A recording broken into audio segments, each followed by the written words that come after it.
We'll find the 4/4 root of unity.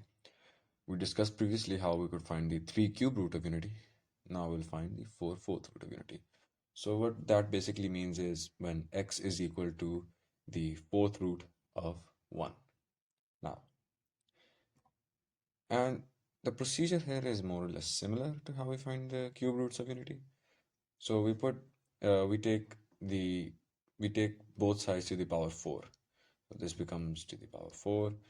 This becomes to the power 4 so that we can remove this fourth root sign over here. So we get x to the power 4 is equal to 1.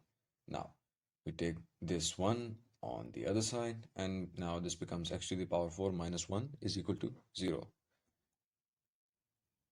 So you can clearly remember that we know a formula that a square minus b square is equal to a minus b into a plus b. And that's what we've done here. This x to the power 4 can be written down as basically, this entire equation can be basically be written down as x square to the power 2 minus 1 square is equal to 0. Now we can apply this formula over here, and now then we get this.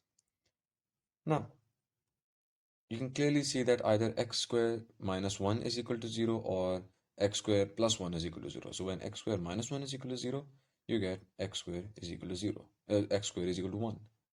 So x is either positive 1 or it is negative 1. So you get two values over here. You get two roots. Now, when x square plus 1 is equal to 0, you get x square is equal to minus 1. And when you take the square root on both sides, you get x is equal to either positive iota or negative iota. And remember that iota is basically under root negative 1. So the 4/4 root of unity are plus 1, minus 1, positive iota, and negative iota. Now we've we'll have to find the 4/4 root of any number, not just unity. So find the 4/4 root of 16. That basically means x is equal to the fourth root of 16, which is basically equal to 16. Now we can put where you can take both sides to the power 4, and then as we done before, this becomes x to the power 4 is equal to 16.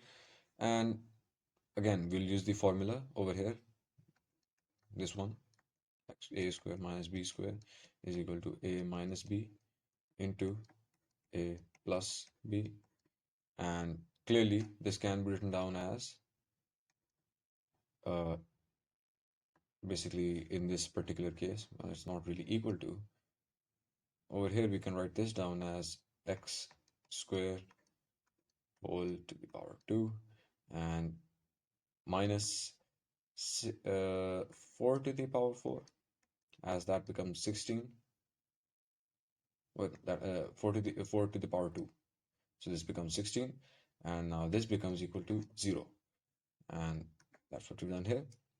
So now this becomes x square minus 4 into x square plus 4, and obviously either x square minus 4 is equal to 0 or x square plus 4 is equal to 0. So we have basically we'll take the square root of both sides when we get these values, and so either x is positive 2 or negative 2, or x is equal to positive 2 iota or negative 2 iota. Hence the 4/4 root of 16 are two values here and two values here, positive 2, negative 2, and positive 2 iota and negative 2 iota.